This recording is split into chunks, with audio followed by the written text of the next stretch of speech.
ఏ స్థాయికి ఎదిగిందంటే బంగారు గుడ్లు అమ్ముకునే స్థాయికి ఎదిగిపోయింది. మరి ఇదేదో నువ్వు బంగారు గుడ్డు అమ్ముకునే స్థాయికి వెళ్ళింది మాకు కూడా ఆ లాజిక్ చెప్తే, ఆ లాజిక్ ఫామ్ మన గుడ్ల ఫామ్లు ఉన్న వాళ్ళందరికీ చెప్తాం. ఆ లాజిక్ గుంట భూమి నీ చరిత్ర ఏంది? నార్మల్ గుడ్ల నుంచి బంగారు గుడ్లు అమ్ముకునే స్థాయికి పోయినావు. నీకొక గుంట భూమి లేకుండే పేదోళ్ళ రక్తం దాగి ఇలా రంగారెడ్డి జిల్లా చుట్టుపక్కల ఇలా 800 ఎకరాలు కొన్నావు. అది నువ్వు చేసిన చరిత్ర.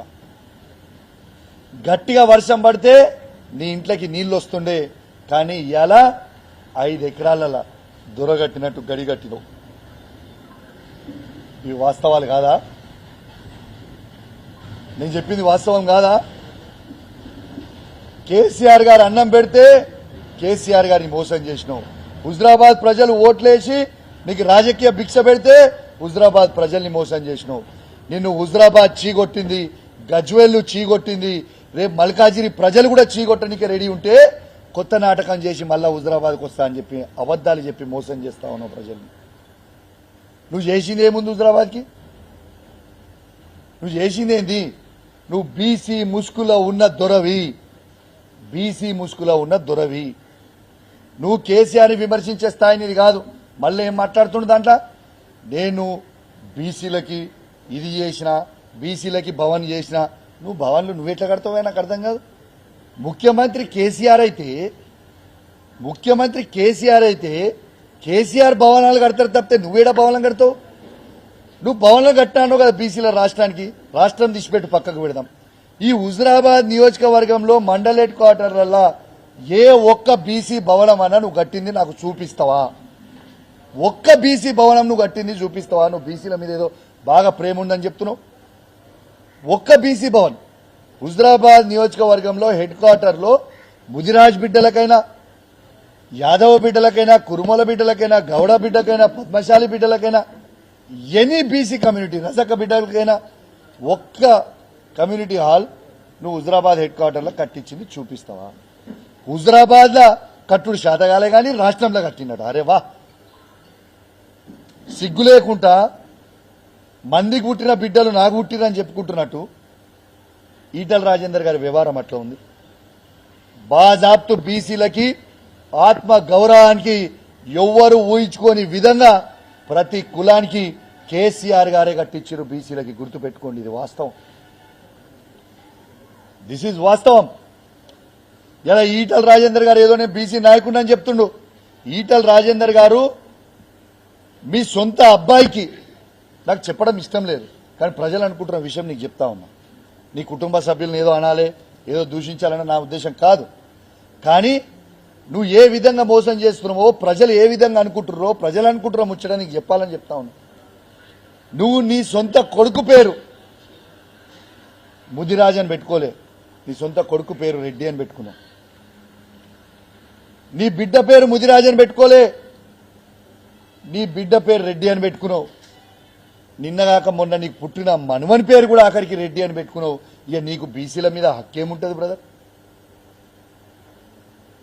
నేను ఛాలెంజ్ కడుతున్నా, ఈటల రాజేందర్ గారు సవాల్ విసురుతా ఉన్నా.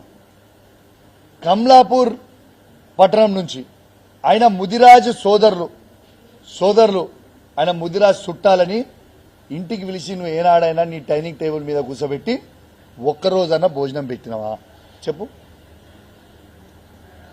ఏ ఒక్క ముదిరాజు బిడ్డకైనా మీ చుట్టాలని తీసుకొచ్చి భోజనం, వాళ్ళ ఇంటికి వస్తే చీడ పురుగులు చూసినట్టు చూసి వాళ్ళని బయటకు పంపించినావు.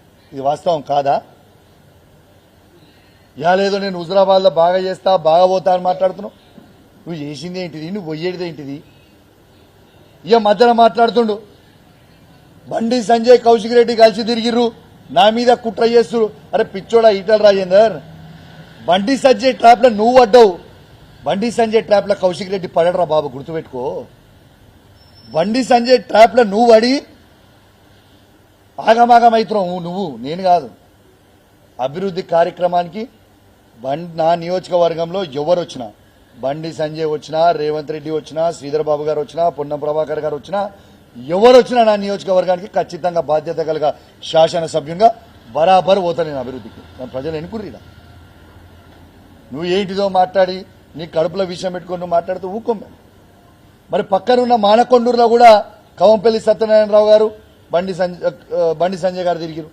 మరి చొప్పదండిలో కూడా మేడిపల్లి సత్యం బండి సంజయ్ గారు తిరిగిరు. ఇది రాజకీయం కాదు, అభివృద్ధి కార్యక్రమం కోసం తిరిగిన. అంటే వాళ్ళు కూడా బీజేపీలోకి పోతారన్నట. మరి నువ్వు నాకు చెప్పు, ఇంత పెద్ద మాటలు మాట్లాడినావు. మరి ఒక 2 days బ్యాక్ ఇగో ఇది చూడు, ఈటల్ రాజేందర్ గారు బట్టి విక్రమార్కతో కలిసి ఓ ప్రోగ్రామ్ అటెండ్ అయ్యిండు. బట్టి విక్రమార్క కార్లో వేరు. మరి నువ్వు కాంగ్రెస్ పార్టీలో పోతున్నావా? మరి అంటే నువ్వు చేస్తున్నావు సంసారం, ఎదుటోడు చేస్తే వ్యభిచారమా? అసలు నేను ఒకటే అడుగుతున్నా. మరిగో పొంగులేటి శ్రీనివాసరెడ్డి గారు, పొన్నం ప్రభాకర్ గారు, బండి సంజయ్ గారు కార్యక్రమంలోకి వచ్చిర్రు. మరి దీన్ని ఏమంటావు? అసలు నువ్వు ఏం మాట్లాడతావో. ఇగో బండి సంజయ్ గారు, మేడిపల్లి సత్యం గారు, ఇదిగోండి సేమ్ మేడిపల్లి సత్యం గారు. మరి రాజేందర్ గారు, మీరు దీవన్నిటికీ కూడా మీరు జవాబు చెప్పాల్సిన అవసరం ఉన్నది కదా. ఇదిగోండి కవంపల్లి సత్యనారాయణ గారు, బండి సంజయ్ గారు, ఇది అభివృద్ధి కార్యక్రమం కోసం తిరిగింది. మరి ఆనాడు పొన్నం ప్రభాకర్ గారు 2009లో ఎంపీ ఉన్నప్పుడు, మీరు శాసనసభ్యులు ఉన్నప్పుడు మీ ఇద్దరు కలిసి తిరగలేదా? ఒకరి మీద బురదేయడము, కడుపులంతా విషం పెట్టుకోవడము, ఇవన్నీ బంద్ చేయ బ్రదర్. నేను ఎవ్వడు నమ్మడానికి సిద్ధంగా లేరు. ఇది ఒక్కటి మీరు గుర్తుపెట్టుకోండి. నిన్ను ఆల్రెడీ హుజరాబాద్ ప్రజలు చీగొట్టి పంపించిండ్రు, గజ్వేల్ ప్రజలు చీగొట్టి పంపించిండ్రు, మల్కాజిరి ప్రజలు చీగొట్టడానికి సిద్ధంగా ఉన్నారు. మళ్ళీ ఒక కొత్త డ్రామా చేసి పంపుతాం.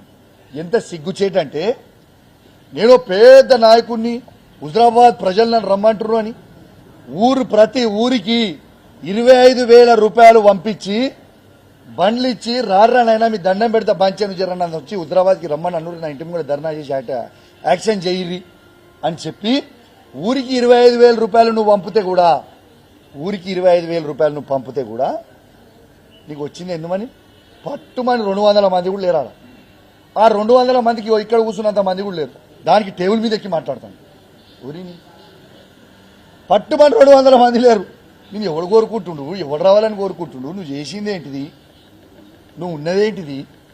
ఈ యాక్టింగ్లు, డ్రామాలు బంద్ చేయి. నువ్వు హుజరాబాద్ శనివి అని నిన్ను విడిచిపెట్టుకున్నారు. నిన్ను హుజరాబాద్ ప్రజలు ఎన్నడో మర్చిపోయారు. నువ్వు కొత్త నాటకాలు చేస్తే ఈ ఓన్ వినడానికి లేదు. అచ్చా, ఇంకొక ఇంపార్టెంట్ విషయం, బట్టి విక్రమార్క ఫోటో. ఇంకోటి ఇంపార్టెంట్ విషయం ఏంటంటే, ఇప్పుడు ఈ